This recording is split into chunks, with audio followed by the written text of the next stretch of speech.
आज हम बात करेंगे एक ऐसे शख्स के बारे में जिसे अपने जीवन में कम से कम 4 बार प्यार हुआ लेकिन शादी नहीं हुई। एक ऐसा शख्स जिसका टाटा परिवार के साथ खून का रिश्ता भी नहीं है बल्कि ये तो गोद लिया हुआ पुत्र है। एक ऐसा शख्स जिसने अपने राज में टाटा को शिखर तक पहुंचा दिया। जी हाँ, हम बात कर रहे हैं रतन टाटा की। तो आइए उनके बारे में जानते हैं डिटेल से। हेलो गाइस, वेलकम बैक, स्वागत है आपका। नंबर 1, टाटा ग्रुप के अंडर में 100 कंपनी आती है। टाटा साई से लेकर 5 स्टार होटल तक, सुई से लेकर स्टील तक, नैनो कार से लेकर हवाई जहाज तक सब कुछ मिलता है टाटा में। रतन टाटा का जन्म 28 दिसंबर 1937 को भारत के सूरत शहर में पिता नवलजी रतन टाटा द्वारा गोद लिया हुआ बेटा और माता सोनू के घर हुआ था। इनका धर्म पारसी था। जब रतन टाटा 10 साल के थे तो उनके माता पिता अलग हो गए थे, उनका डिवोर्स हो गया था। तब उस समय बालक के ऊपर क्या प्रभाव पड़ता है आपको शायद पता ही होगा। तब जमशेदजी के बेटे और रतन टाटा की पत्नी नवाजाबाई यानी कि जो रतन टाटा की दादी थी, उन्होंने रतन टाटा को पाल पोस कर बड़ा किया और उनको बहुत ही बड़े बड़े संस्कार भी उनके अंदर स्थापित किए। रतन टाटा की शिक्षा की बात करें, रतन टाटा ने अपनी शुरुआत की पढ़ाई Cathedral and John Connon School Mumbai और बिशप कॉटन स्कूल शिमला से पूरी की। फिर वास्तुकला में बीएस की पढ़ाई पूरी करने के लिए सन 1962 में कॉर्नेल यूनिवर्सिटी चले गए। फिर वो भारत आए। भारत आने के बाद में उन्होंने जो टाटा कंपनी अपने कैरियर में जो आपको पैसेंजर व्हीकल नहीं बनाती थी, टाटा ट्रक वगैरह सब कुछ बनाती थी, पैसेंजर व्हीकल नहीं बनाती थी। ये बात है कम से कम सन 1999 की है। और उन्होंने एक इंडिका, एक ऐसी जो पैसेंजर व्हीकल बनाया। इंडिका लॉन्च किया 1 साल ही हुआ था और इंडिका अच्छी तरह से उसका बिजनेस ग्रो नहीं कर पा रही थी, तो उनको आलोचना का भी सामना करना पड़ा। रतन टाटा को लोगों ने राय दी कि ये इस बिजनेस को कम से कम बेच दिया जाए ताकि जो नुकसान हो रहा है उसकी भरपाई तो कर सकते हैं। रतन टाटा फोर्ड के हेडक्वार्टर डेट्रॉयट गए।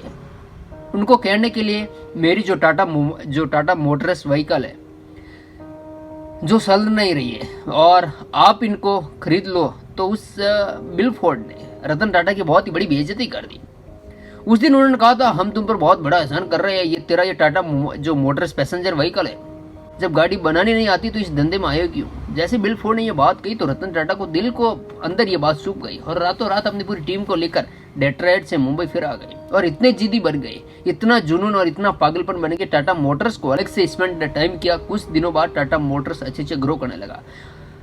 लेकिन बिल फोर्ड की कंपनी, बात सन 2009 की, जो दिवालिया होने के कगार पर आ चुकी, तो टाटा ग्रुप ने उनको एक प्रपोजल भेजा कि हम आपकी कंपनी को खरीद सकते हैं। तो ठीक उसी तरह फोर्ड की पूरी टीम डेट्रॉयट से मुंबई आ गई और आकर बोले, आप हमारी जैगुआर और लैंड रोवर खरीद कर हम पर बहुत बड़ा एहसान कर रहे हैं। रतन टाटा ने बड़े प्रेम से 9,700 करोड़ रुपए में उनकी जो जैगुआर और लैंड रोवर कंपनी खरीद दी। दोस्तों, सक्सेसफुल आदमी का वही होता है जो दिखावा ना करता है और एक निर्मता पूर्वक, और उन्होंने वो दोनों कंपनियां खरीद ली। और रतन टाटा ने ऐसे उस फोर्ड कंपनी से बदला लिया। बदल लेने का अंदाज भी सक्सेसफुल लोगों का अलग ही होता है। और फिर 1975 में हार्वर्ड बिजनेस स्कूल से उन्होंने एडवांस मैनेजमेंट प्रोग्राम की पढ़ाई पूरी की और डिग्री ली। रतन टाटा को एक पालतू जानवरों से बहुत बेहद प्यार है पसंद। दूसरा, उन्हें प्लेन उड़ाना भी बहुत ही पसंद है। उनके पास प्लेन का लाइसेंस भी है। रतन टाटा यानी कि अपने जो कर्मचारी होते हैं ना, रतन टाटा जो टाटा के कर्मचारियों से काबिल तारीफ प्यार करते हैं। टाटा में नौकरी करना भैया मतलब सरकारी नौकरी से भी कम नहीं है। आप रिटायरमेंट के बाद भी आपको पेंशन वगैरह हर फैसिलिटी टाटा कंपनी आपको देती रहेगी। नए नए स्टार्टअप में इन्वेस्टमेंट करना बहुत ही शौक है। उन्होंने ओला और पेटीएम जैसी ब्रांडों में अपना इन्वेस्टमेंट किया हुआ है। रतन टाटा ने IBM की नौकरी ठुकरा कर टाटा ग्रुप के साथ अपने कैरियर की शुरुआत की थी। 1961 में as a Tata Steel employees की थी, लेकिन 1991 आते आते वो टाटा ग्रुप के अध्यक्ष बन गए यानी कि चेयरमैन बन गए और साल 2012 में जाकर वो रिटायर हुए। रतन टाटा ने अपने 21 साल में कंपनी को शिखर तक पहुंचा दिया। कंपनी की वैल्यूएशन 50 गुना बढ़ा दी। वो फैसले लेते गए और उन्हें सही साबित करते गए। रतन टाटा का एक ही विश्वास है कि जो फैसले लो और उसको अपने साहस से, हिम्मत से उस फैसले को सही साबित करने में जुट जाओ। रतन टाटा को साल 2000 में पद्म विभूषण, जो भारत का तीसरा सबसे बड़ा सम्मान है, और साल 2008 में पद्म विभूषण, भारत का दूसरा सबसे बड़ा सम्मान, से नवाजा गया। बात सन 2008 की है, जब 26 से 11 के दिन आतंकवादियों ने मुंबई के ताज होटल पर हमला कर दिया। इस होटल में जितने भी लोग घायल हुए थे उन सबका इलाज टाटा कंपनी नहीं करवाया था, वो भी बिल्कुल निःशुल्क यानी कि फ्री में। और उस होटल के आसपास जो ठेला लगाने वाले जिन लोगों का नुकसान हुआ था उनकी मदद भी टाटा ने ही की थी। और होटल जितने दिन बंद रहा उन कर्मचारियों की सैलरी पूरी दी गई। आपको बताते चले कि मुंबई के ताज होटल का निर्माण टाटा कंपनी बनाने वाले जमशेदजी टाटा ने ही करवाया था। ये होटल 1903 में उस समय 4 करोड़ 21 लाख रुपए में बनकर तैयार हुआ था। अब आप ही अंदाजा लगा सकते हैं कि ये पैसा अभी के ज़माने में कितना होगा। कमेंट सेक्शन में बताना ना भूलें। रतन टाटा को अपनी ज़िंदगी में कम से कम 4 बार प्यार हुआ, लेकिन शादी नहीं हुई। एक बार तो उनकी शादी होने से बस गई। एक बार तो उनकी शादी बस होने वाली थी, लेकिन दरअसल रतन टाटा अमेरिका में पढ़ाई के दौरान एक लड़की से प्यार हो गया। दोनों शादी के लिए भी तैयार हो गए।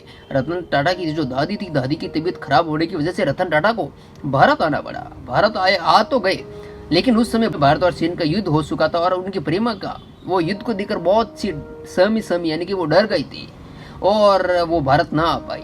और कुछ दिनों के बाद उनकी प्रेमिका ने किसी अमेरिका के किसी दूसरे व्यक्ति के साथ शादी कर ली और रतन टाटा से वो शादी न कर पाई और इसीलिए रतन टाटा आजीवन कुंवारे हैं। टाटा कंपनी के फाउंडर जमशेदजी टाटा को छोड़कर 5 ऐसे शेयरमैन बने जिनमें से न तो उनका कोई परिवार का सदस्य था, न कोई उनकी औलाद थी और न ही कोई उनका वारिस था। तो चलिए आपको डिटेल में समझाते हैं। 1887 में टाटा की स्थापना करने वाले जमशेदजी टाटा खुद अपनी कंपनी के शेयरमैन बने। 1904 में इनकी मौत हो गई और मौत के बाद जमशेदजी के बेटे सर दोराबजी टाटा शेयरमैन बने। 1932 में इनकी भी मौत हो गई। अब टाटा की कमान दी गई दोराबजी की बड़ी बहन के बड़े बेटे यानी कि नौराजी सक्तलवाला को और 1938 में इनकी भी मौत हो गई। अब टाटा की कमान दी गई जमशेदजी के ससेरे भाई बेटे JRD टाटा को। 1991 में वो भी रिटायर हो गए। अब कमान दी गई जमशेदजी के बड़े बेटे और रतनजी टाटा द्वारा गोद लिए हुए नवल टाटा के पुत्र रतन टाटा को, जो अभी के रतन टाटा। भाई इसमें रतन जी 2 है, थोड़ा कंफ्यूजन नहीं होना भैया। 2012 में रतन टाटा रिटायर हुए। अब कमान दी गई रतन टाटा के सौतेले भाई के सगे साले साइरिस मिस्त्री को। साल 2016 में मिस्त्री को कंपनी से निकाल दिया गया। अब कमान दी गई नटराजन चंद्रशेखर को। यह था टाटा का शेयरमैन फैमिली ट्री। हो सकता है आपको ये समझ में ना आया, मगर एक बार फिर से वीडियो देखिए, जो शेयरमैन ट्री वाला प्लान आपको समझ में आ जाएगा। दोस्तों, एक टाटा एक ऐसा ब्रांड है जो भारत में जो अपनी जो अर्निंग का, जो अपनी वैल्यूएशन का 60% प्रॉफिट का 66% हिस्सा डोनेट करता है। रतन टाटा को एक रिपोर्टर ने पूछ लिया, आप भारत या दुनिया के सबसे अमीर आदमी क्यों नहीं है? तो उन्होंने बहुत ही बड़ा जवाब दिया था। रतन टाटा ने कहा कि वो एक व्यापारी है और वो उद्योगपति की बातें करता है और जो अंबानी जो रिलायंस है उसका बयान खुद का बिजनेस है। तो रतन टाटा ने कहा जो अंबानी का जो बिजनेस है उनका फैमिली ट्री, उनका परिवार का बिजनेस है, मगर जो टाटा का बिजनेस है उसके टाटा एंड सन्स है और टाटा में जो जितना भी प्रॉफिट होता है जो 66% हिस्सा इसी ट्रस्ट को जाता है। रतन टाटा के रिटायरमेंट के बाद टाटा सन्स को तय करना पड़ा कि नया चेयरमैन कौन बनना चाहिए, जबकि अंबानी को तो अपना बिजनेस पर मालिकाना हक है। तो उनका बिजनेस तो बेटा या बेटे के हाथ में जाएगा।